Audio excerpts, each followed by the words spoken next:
തെരഞ്ഞെടുപ്പിൽ ഞാൻ മത്സരിക്കുന്ന അറിയില്ലേ? എന്നെ ജയിപ്പിക്കാൻ വേണ്ടി എന്തൊക്കെയാ ചെയ്യുന്നെല്ലാരും നമുക്ക് ഫാമെല്ലാം കുറെ കൂടി ഉഷാറാക്കണ്ടേ? അപ്പൊ ജയിക്കുമോ ഞാൻ? ഉറപ്പായിട്ടും ജയിക്കും അല്ലേ? അമ്മ പറഞ്ഞ ജയിക്കും, ഉറപ്പാണ്. തെരഞ്ഞെടുപ്പിൽ ഞാൻ മത്സരിക്കുന്ന അറിയില്ലേ? എന്നെ ജയിപ്പിക്കാൻ വേണ്ടി എന്തൊക്കെയാ ചെയ്യുന്നെല്ലാരും നമുക്ക് ഫാമെല്ലാം കുറെ കൂടി ഉഷാറാക്കണ്ടേ? അപ്പൊ ജയിക്കുമോ ഞാൻ? ഉറപ്പായിട്ടും ജയിക്കും അല്ലേ? അമ്മ പറഞ്ഞ ജയിക്കും, ഉറപ്പാണ്. തെരഞ്ഞെടുപ്പിൽ ഞാൻ മത്സരിക്കുന്ന അറിയില്ലേ? എന്നെ ജയിപ്പിക്കാൻ വേണ്ടി എന്തൊക്കെയാ ചെയ്യുന്നെല്ലാരും നമുക്ക് ഫാമെല്ലാം കുറെ കൂടി ഉഷാറാക്കണ്ടേ? അപ്പൊ ജയിക്കുമോ ഞാൻ? ഉറപ്പായിട്ടും ജയിക്കും അല്ലേ? അമ്മ പറഞ്ഞ ജയിക്കും, ഉറപ്പാണ്. 2006 പേരാവൂരിൽ നിന്ന് വിജയിച്ച് കയറി ആര്? കെ ശൈലജ.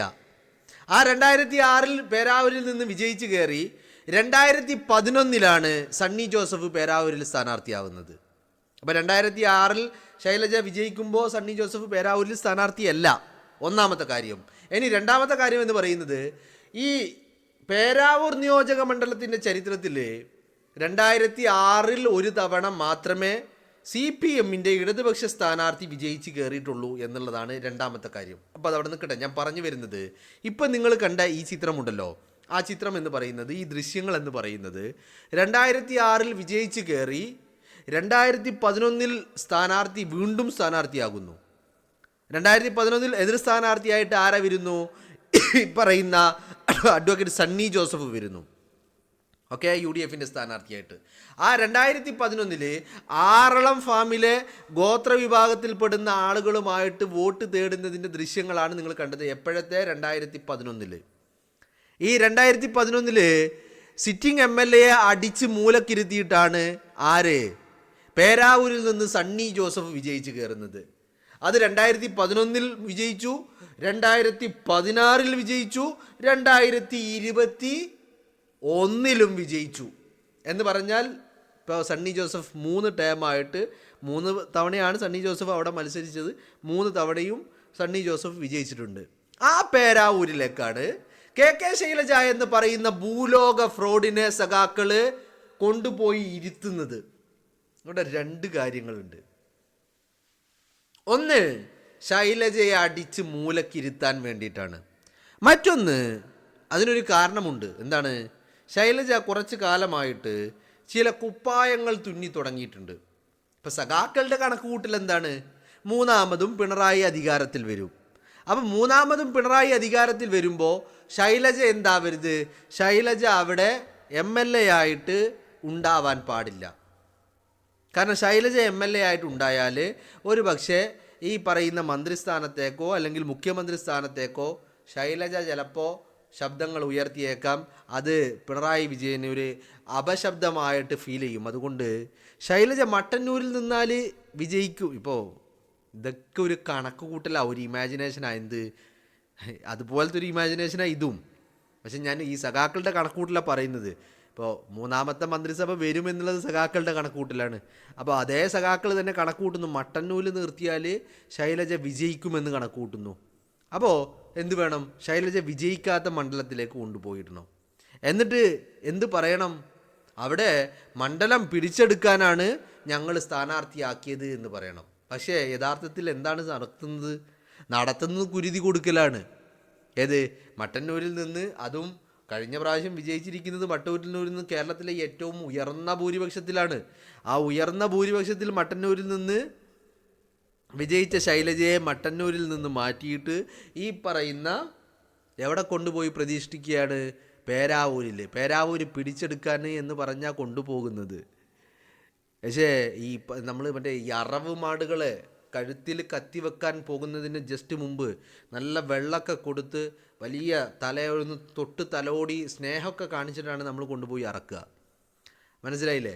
അപ്പോൾ അത് ആ പറഞ്ഞതുപോലെയാണ്. അറക്കാൻ കൊണ്ടുപോകുമ്പോഴും നല്ല മോട്ടിവേഷനാണ് നൽകുന്നത്. പേരാവൂര് നമുക്ക് പിടിച്ചെടുക്കണം, സണ്ണി ജോസഫിനെ തറ പറ്റിക്കണം, അതും പറഞ്ഞിട്ടാണ് കൊണ്ടുപോകുന്നത്. സംഭവം എന്താണ്? കുരുതി കൊടുക്കാനാണ് കൊണ്ടുപോകുന്നത് എന്നുള്ളത് ആർക്കറിയാം? ശൈലജക്കറിയാം. ശൈലജ പറഞ്ഞത് എന്താ? എനിക്ക് മത്സരിക്കാനാണെങ്കിൽ, ഞാൻ മത്സരിക്കുകയാണെങ്കിൽ മട്ടന്നൂർ വേണം. പാർട്ടി പറയുന്നു, അല്ല കണ്ണൂർ ജില്ലാ കമ്മിറ്റി പറയുന്നു പറ്റൂല, തരാൻ പറ്റൂല. പറ്റുവാണെങ്കിൽ വേണമെന്നുണ്ടെങ്കിൽ പേരാവൂരിൽ മത്സരിച്ചോ. അപ്പോൾ ശൈലജ നേരെ സ്റ്റെപ്പ് മാറ്റി, എന്നാൽ പിന്നെ എനിക്ക് തളിപ്പറമ്പ് മതി. തളിപ്പറമ്പ് മതി എന്ന് പറഞ്ഞതോടുകൂടി ഗോവിന്ദൻ ഹാലളകിയില്ലേ. കാരണം ഗോവിന്ദൻ മത്സരിക്കുന്നില്ല എന്ന് പറഞ്ഞ് മാറി നിന്നത് തന്നെ ഭാര്യയെ PK ശ്യാമളയെ മത്സരിപ്പിക്കാൻ വേണ്ടിയിട്ട്. ആരാ PK ശ്യാമള? നമ്മളെ മറ്റേ യന്ത്രവുമായിട്ട് നീളമളക്കാൻ പോകുന്ന PK ശ്രീമതി അറിയില്ലേ? അതേ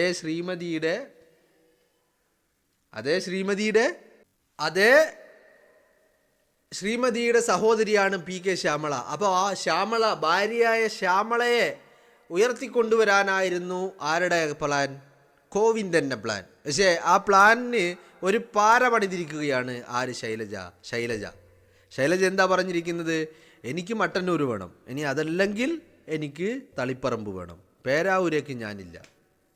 പേരാവൂര് പിടിച്ചെടുക്കാൻ ഏറ്റവും നല്ലത് പിണറായി വിജയനെയാണ് എന്നാണ് ശൈലജ പറഞ്ഞിരിക്കുന്നത്. പിണറായി പറഞ്ഞത്, അത് നീ നിൻ്റെ കാര്യം തീരുമാനിച്ചാൽ മതി, എൻ്റെ കാര്യത്തിൽ കയറി നീ ഇടപെടണ്ട, ഞാൻ ധർമ്മടത്താണ് മത്സരിക്കുന്നത് എന്നാണ് ആര് പറഞ്ഞിരിക്കുന്നത്? പിണറായി വിജയൻ പറഞ്ഞിരിക്കുന്നത്. ഇപ്പോൾ ചുരുക്കി പറഞ്ഞു കഴിഞ്ഞാൽ കാര്യങ്ങൾ കൈവിട്ടു പോയിരിക്കുക, മനസ്സിലായില്ലേ? അപ്പോൾ ശൈലജയെ ഒന്ന് മയപ്പെടുത്താൻ വേണ്ടിയിട്ട് ഈ പറയുന്ന രീതിയിൽ ഒക്കെ പറയുന്നുണ്ടെങ്കിലും ശൈലജയ്ക്കൊരു കാര്യം ഉറപ്പാണ്, മട്ടന്നൂരിൽ, അത് ശൈലജയുടെ ഒരു ചിന്താഗതിയാട്ടോ, പക്ഷേ ഈ പ്രാവശ്യം മട്ടന്നൂരിലും രക്ഷയില്ല എന്നുള്ളതാണ്. അപ്പോൾ ശൈലജയുടെ ചിന്താഗതിയും പാർട്ടിയുടെ ചിന്താഗതി എന്താണ്? മട്ടന്നൂരിൽ മത്സരിച്ചാൽ വിജയിക്കും. ശൈലജയ്ക്ക് ഒരു കാര്യം ഉറപ്പാ, പാർട്ടി പറഞ്ഞത് കേട്ട് പേരാവൂരേക്ക് പോയിട്ടുണ്ടെങ്കിൽ പിന്നെ ഈ പറയുന്ന ബോർഡ് വെച്ച കാറിലുള്ള യാത്ര അതോടുകൂടി അവസാനിക്കും. കാരണം ഇനി അതിന് പറ്റിയില്ലെങ്കിൽ പിന്നെ ഒരു 5 വർഷം കൂടി കഴിയുമ്പോൾ പിന്നെ തീരെ ഒരിക്കലും സ്ഥാനാർത്ഥിയായി പരിഗണിക്കപ്പെടില്ല എന്നുള്ള കാര്യവും ശൈലജയ്ക്കറിയാം. അപ്പോൾ അതോടുകൂടി രാഷ്ട്രീയ ജീവിതം അവസാനിക്കും. ഏതുപോലെ വടകരയിൽ ഇപ്പോൾ എന്തൊക്കെ പറഞ്ഞ് മൊഞ്ച് കാണിച്ച് പിരികേറ്റി തിരിച്ച് കയറ്റിയിട്ടാണ് വടകരയിൽ കൊണ്ടുവന്ന് സ്ഥാനാർത്ഥിയാക്കിയത്. വടകരയിൽ സ്ഥാനാർത്ഥിയാക്കുമ്പോൾ ഞാൻ ഇപ്പോഴും ഓർക്കുക, മരുമോൻ റിയാസ് ആഗോള വ്യക്തിത്വ, രാഹുൽ ഗാന്ധി വന്ന് മത്സരിച്ചാലും ഞങ്ങളുടെ ശൈലജയെ തോൽപ്പിക്കാൻ പറ്റില്ല. എന്നിട്ട് എന്തുണ്ടായി? വടകര പാർലമെൻറ്റ് മണ്ഡലത്തിൻ്റെ ചരിത്രത്തിൽ, വടകര പാർലമെൻറ്റ് മണ്ഡലം എന്ന് പറയുന്ന ഒരു മണ്ഡലം ഉണ്ടാക്കിയിട്ട് ആ മണ്ഡലത്തിൻ്റെ ചരിത്രത്തിൽ ഇന്ന് വരെ 1,14,506 വോട്ടിന് പരാജയപ്പെട്ട ഒരു സ്ഥാനാർത്ഥി ഉണ്ടായിട്ടില്ല. അത് ഏത് സ്ഥാനാർത്ഥി, കോൺഗ്രസ്സുകാരനാവട്ടെ, CPM-കാരനാവട്ടെ, BJP-കാരനാവട്ടെ, ഒരു സ്ഥാനാർത്ഥിയും, ഞാൻ പറഞ്ഞത് അത്രയും വലിയ ഒരു മാർജിനിൽ പരാജയപ്പെട്ട ഒരു സ്ഥാനാർത്ഥി മുൻപുണ്ടായിട്ടില്ല. അങ്ങനെ 1,14,506 വോട്ടിന് തോറ്റ പരാജയപ്പെട്ട സ്ഥാനാർത്ഥി, വടകരയിലെ സ്ഥാനാർത്ഥി 8 നിലയിൽ പൊട്ടിയ, പെട്ടി തുറന്നപ്പോൾ പൊട്ടിയ, എല്ലാ സ്വപ്നങ്ങളും തകർന്നടിഞ്ഞ, ഡൽഹിയിലെ ഫ്ലാറ്റ് കിട്ടിയ കാശിന് വിറ്റൊഴിവാക്കേണ്ടി വന്ന സ്ഥാനാർത്ഥി, അതാണ് KK ശൈലജ. ശൈലജയ്ക്ക് അതൊക്കെ നന്നായിട്ടറിയാം. കാരണം ഇവൻ അതിൻ്റെ തൊട്ട് മുൻപത്തെ ഇലക്ഷനിൽ വടകരയിൽ സ്ഥാനാർത്ഥി K മുരളീധരനും P ജയരാജനുമായിരുന്നു അല്ലേ? അന്നും മുരളീധരൻ വിജയിച്ചു, P ജയരാജൻ പരാജയപ്പെട്ടു. ആ തെരഞ്ഞെടുപ്പിലും മുരളീധരൻ്റെ ഭൂരിപക്ഷം 1,14,506 വോട്ടിലേക്ക് എത്തിയിട്ടില്ല. അതിലും എത്രയോ താഴെയായിരുന്നു, ഒരു 75 അങ്ങനെ എന്തോ ആയിരുന്നു, എനിക്ക് കറക്റ്റ് ഓർമ്മയില്ല. 70-80 ഇടയിലായിരുന്നു ആരുടെ ഭൂരിപക്ഷം? ഈ പറയുന്ന K മുരളീധരൻ്റെ ഭൂരിപക്ഷം. പക്ഷേ അത് 2024 ഷാഫി പറമ്പിലും ശൈലജയും മത്സരിച്ചപ്പോൾ ആഗോള വ്യക്തിയെ തറ പറ്റിച്ചു ഷാഫി പറമ്പിൽ. 1,14,506 വോട്ടിന് തോറ്റു. ഇപ്പം ശൈലജയുടെ ഭയം എന്താ? ശൈലജയുടെ ഭയം ഇതേ അവസ്ഥ ഞാൻ പേരാവൂരേക്ക് പോയാലും ഉണ്ടാവും. പക്ഷേ വടകരയിൽ തോക്കുമ്പോൾ ഒരു സമാധാനം ഉണ്ടായിരുന്നു. എന്താണ്?